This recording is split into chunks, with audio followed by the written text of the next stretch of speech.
of Siegfried, there's not actually a lot to do in terms of acting, so that's not the hardest thing by a long shot.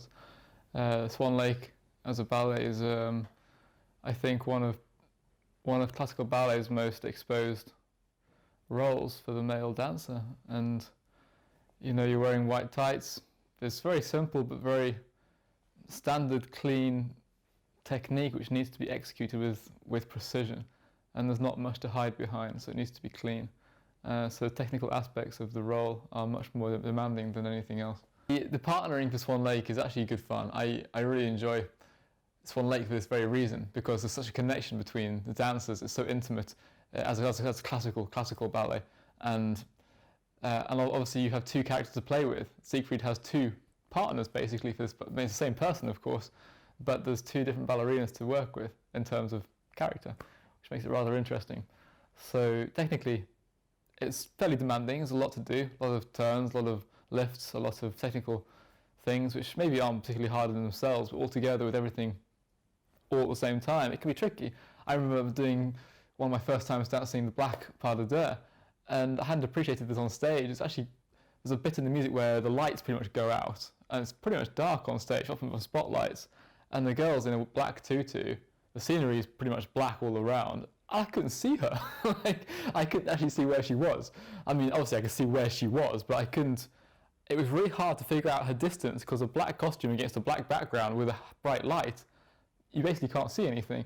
And she was doing PK turns, and I was having real trouble trying to find her and keep her on her leg, because I couldn't figure out where she was. It was really disconcerting. I mean, now I'm used to it, I know what to expect, but the first time you're like, whoa, hang on, turn the lights back on please, I can't see anything, So there's a few things to get used to, particularly on stage in the context of the show. But it's actually my favourite one is actually the white adagio. I absolutely love it. It's something so special when the prince enters the stage at the beginning of the scene, and all the corps de ballet are standing perfectly silently on stage, and you break that silence by walking onto the stage by yourself, and the whole audience is holding their breath somehow, and it's just like you could hear a pin drop, and you enter the stage, and all the ballerinas are all up both sides of the stage, with some coming in from both angles, from front to stage front, stage right, stage left, front, and yeah, something magical about that, because it's just you and silence, and this harpist going brong brong brong brong brong brong brong brong. It's something very magical. I think in the ballet, of course, the prince hasn't met anybody as captivating in his life before as Odette. Odette captures him immediately. It's not something that's developed like in Giselle, where I would say the Albrecht gradually falls in love with Giselle over the time of him being in the village and stuff. I think this is different. He is immediately captivated.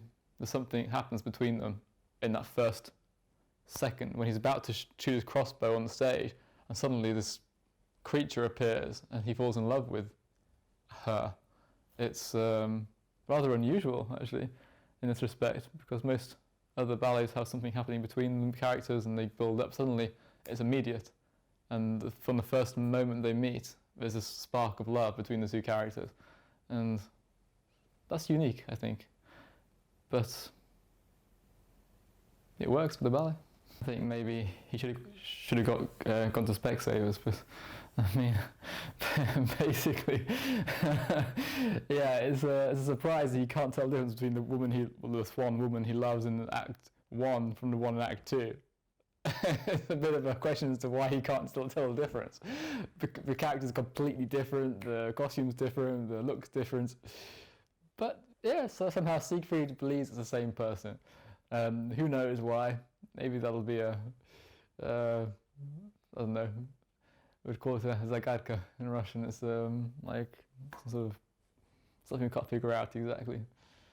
In the Mariinsky version, we have the happy ending of Swan Lake, which is where I, at the end of the ballet, have a fight with Rothbart and rip his wing off from his body, and it's a rather comic moment where I'm running around with his wing in my hand, and for some reason breaking his wing off seems to kill him.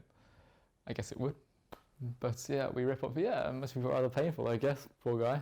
lost a wing, can't fly, and the guy playing Rothbard has to hide his arms behind his back and flap around a bit. But it's actually a good part of the ballet. Usually it's one of my friends dancing Rothbard. We have a good time dancing this part because he gets to lift me up. I could do an omnibus there.